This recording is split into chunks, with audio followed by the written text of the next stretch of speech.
Hey there. For this episode, I really want you to reflect on your entire job journey. So I talk a little bit about my path coming up from my first job, first business, and all the jobs that I've had, and my attitude around jobs, how I showed up in jobs. But the prompt that I leave you with is all those jobs had a role in your career, had a role in getting you to where you are today as a solopreneur or considering solopreneurship. And I think you're going to find it really interesting when you look back in hindsight and basically assess how you showed up in those jobs, what you learned, how it affected your confidence. I think that's going to be really beneficial for you to do. I think it's really important to appreciate and acknowledge where we've been. So I hope you enjoy.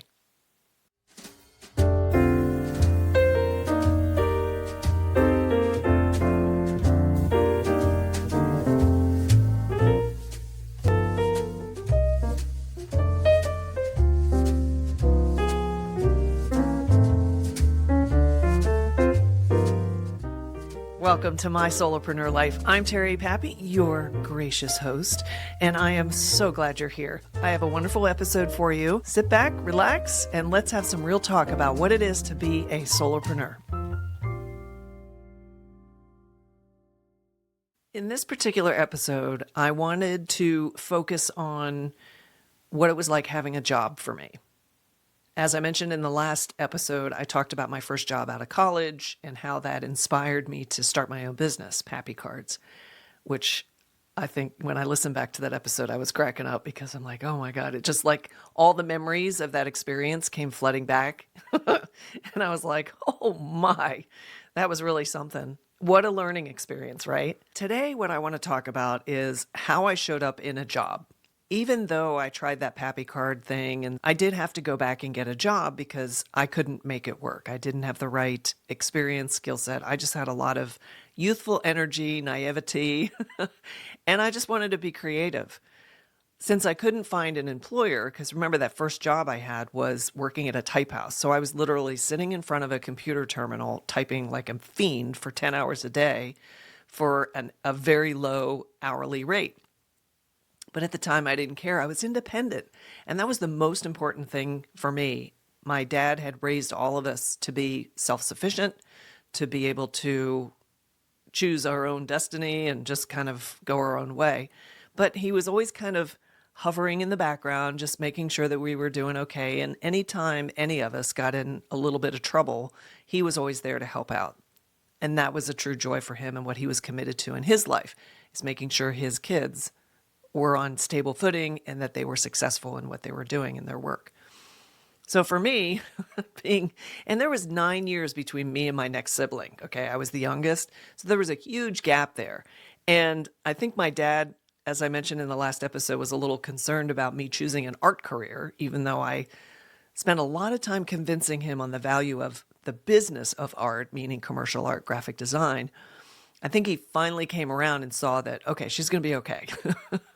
But I think he always worried that I wasn't going to be okay because I had chosen this vocation that he wasn't really clear on how that would work out for me.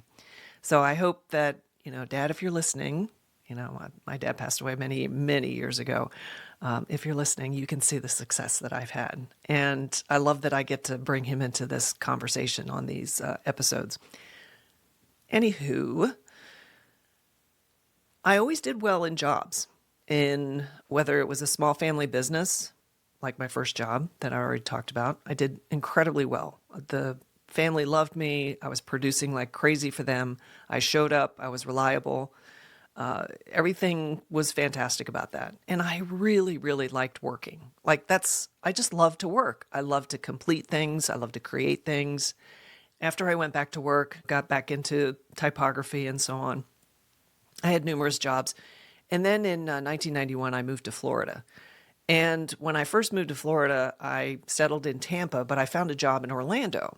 There were actually two jobs that I applied for, and I actually don't remember what the other one was, but I got job offers from both.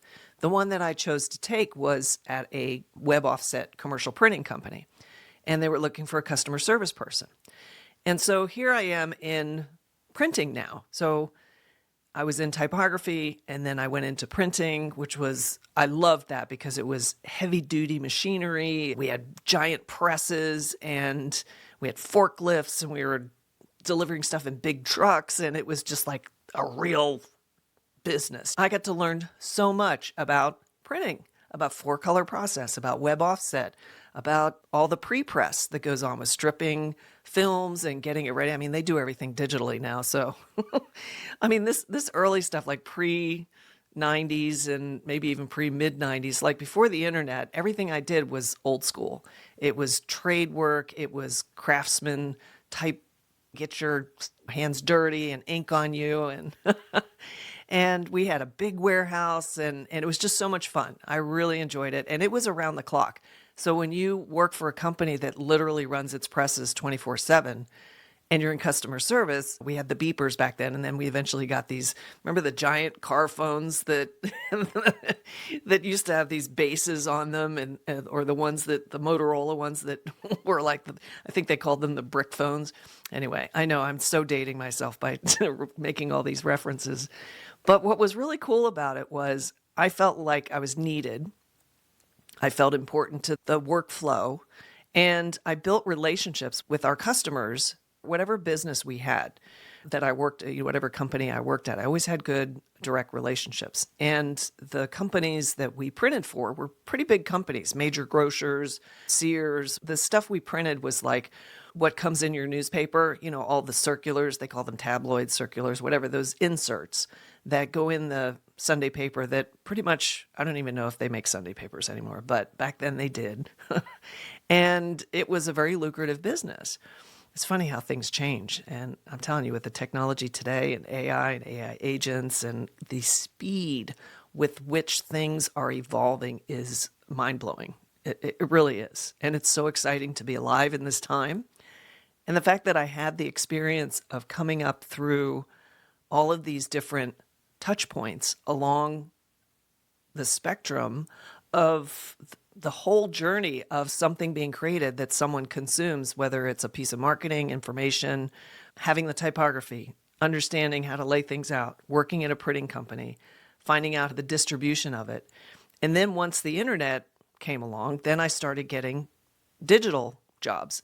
After I worked at the printing company, I got a new job working for the Orlando Sentinel, which is a Tribune newspaper. It was the main newspaper in Orlando.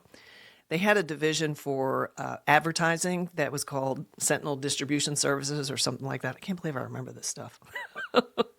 And I was kind of like a customer service person there, but I also would strip up ads and do these things that they would sell through SDS. That's how I got to meet Shaquille O'Neal's mom, because she would always come in and have things printed and stuff. And that's where he gets his height, by the way. His mother is very tall. Anyway, so it was really cool working at the Sentinel, and that's where they got involved in Digital City Orlando, and when AOL, was dropping all the discs out of airplanes and getting everybody on AOL. Oh, such a crazy time. And this is like 1994, 95. So I had this job, and I worked for the Sentinel for about 3 years or so. That's where I got introduced to the internet and websites and all that. And I went and took some courses at Georgia Tech for Macromedia, Flash, and all these new animation tools. And I learned HTML. And I don't even think cascading style sheets were out then, which is the style code for HTML and websites. And I was so excited because I was brought up in the world of where things were done by hand. And once I got the opportunity to start working in desktop publishing, seeing things digitally delivered with immediacy. So all of a sudden, this time frame of creating some sort of communication was compressed from weeks and weeks and weeks into hours. Seriously, that's when you look at communications, that's what the internet did. And I loved it because it was such an immediate way to see a result. So I fell in love with digital. I became quite a geek, did the school, learned wherever I could learn. That's just kind of like a quick synopsis of the roles that I had in companies. And some of them were small business, some of them were large corporations. And the printing company that I worked for was based in Canada, and they were a very large company, multi-million-dollar company. Then I went to the Sentinel, obviously part of Tribune, huge multi-million-dollar Fortune 500 company. So I always did well in the corporate environment, in stage two companies that were growing. I had several jobs after that in companies that had internal web teams that I would get involved in, and I would do the web design. I'd lead the web team and just got really good in that whole web space.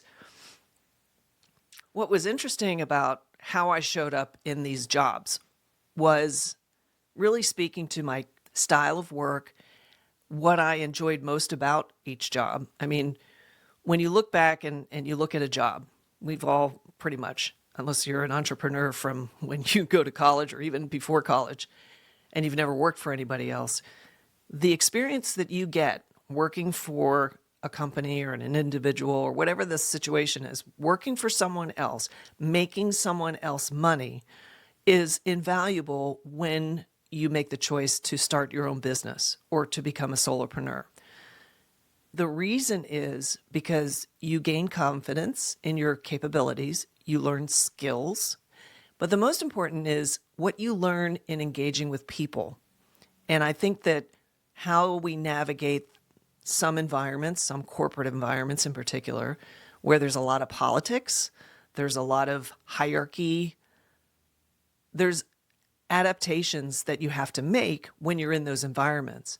So learning to interact with people, learning to interact with the environment of the structure, the hierarchy, the rules, no, you can't do that, and you have to file this paperwork, HR, all these things become so complex for workers. But it teaches us invaluable skills on how to navigate that, how we show up working with teams, how we show up working with internal customers. The experience we have in serving our internal customers or even the company's customers teaches us skills that we then bring to our business when we go out there and start interacting with prospects, when we present our business and our services to prospects and people that could be advocates for our brand. Those are all skills that get honed when you're working for somebody else. And this is what I want to stress. When I started my business and it got going, and I'm talking about the business I have now, my creative business that I started in 2006. What was amazing about it was I was very nervous and insecure and really didn't see my value in the early years. I'd say probably the first 3 years, I really didn't have good footing. And it took me a while to get more confident. And I may go into this in another episode, but that was part of understanding my skill set, starting to see patterns in the clients that I was getting, where they struggled. And when I pulled all that experience together, I started noticing where I could add more value, create different products, position my business in a very specific way. So I wasn't like every other Tom, Dick, and Harry creative agency out there, because I knew I wasn't. I knew what I brought to the table was very unique and still is. And those experiences are what positioned me to be doing what I'm doing today. I want you to really think about what you got out of your job. Because once I was into the flow and starting to get successful in mine, I had such a distaste for having a job. And even on my last show that I did for 3 years, I would refer to it as a job, like it was a dirty word. Working for someone else was like such a bad thing. And lo and behold, I ended up going to work for one of my clients for 18 months very recently, okay, up till the end of last year. But I think in retrospect and out of respect of the journey I've been on with jobs, there's incredible value that can be gathered from any job that you have, all the jobs that you've had throughout your professional career. And it doesn't mean that they, if you had a job in one industry and then you totally shifted and went and did something else, and then you were a teacher for a while and then you went and you worked for a cable company, it doesn't matter. Every experience adds value. Every experience adds confidence.